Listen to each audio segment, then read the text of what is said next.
এই যে ভূমিকম্প হলো আপনার গান বাজনা বাজানোর কারণে, মুহাম্মদ সাল্লাল্লাহু আলাইহি ওয়াসাল্লাম কি মিথ্যা কথা বলে?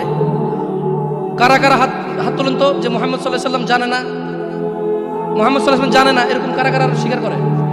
আল্লাহ নবী বলেছে, যখন বাদ্যযন্ত্র বেড়ে যাবে, গায়িকারা সম্মুখে এসে নাচবে, তুমি অপেক্ষা করো, পাহাড়গুলো কেঁপে উঠবে, পৃথিবীটা নড়ে উঠবে। জালজালা ইযা জুলজিলাতিল আরদু জিলজালাহা, যখন পৃথিবী প্রবল কম্পনে প্রকম্পিত হবে।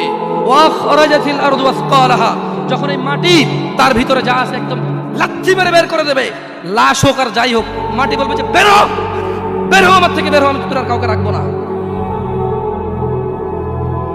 وقال الانسان, মানুষ বলবে মালাহা মালাহা, পৃথিবীটা কি হলো, এই মাটির কি হলো, কেন সে কবরগুলো লাশগুলো বের করে দিচ্ছে, কেন সে স্বর্ণ মতি হীরা মানিক্য বের করে দিচ্ছে, মালাহা, এর কি হলো, কেন পাহাড় নড়ে উঠছে, কেন পাহাড় ভেঙে চূর্ণ বিচূর্ণ হয়ে যাচ্ছে?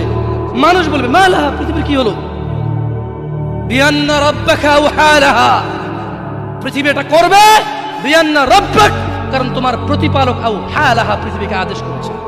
আপনি গান শোনেন, আমি শুনি না, আপনি গান বাজান, আমি বাজাই না। যখন চিটাগং নড়ে উঠলো ভূমিকম্পে, আপনার বাড়ির সাথে আমার বাড়িটা উঠছে। বন্ধ করেন এই জুলুম আমাদের উপর, আল্লাহর দিকে তাকিয়ে বন্ধ করেন, আল্লাহর দিকে তাকিয়ে বন্ধ করেন। আপনার বাড়িটা যদি ভেঙে ফেলার ইচ্ছা হয়, বুলডোজারে ভেঙে ফেলেন, কেউ ধরবে? কেউ জিজ্ঞেস করবে আপনাকে? আপনি গান বাজনা শুনে এভাবে পৃথিবীতে বিপর্যয় নিয়ে আসতেছেন। ইত্তাকিল্লাহ হাক্কা তুকাতিহ, আল্লাহকে ভয় করুন যেভাবে ভয় করা উচিত।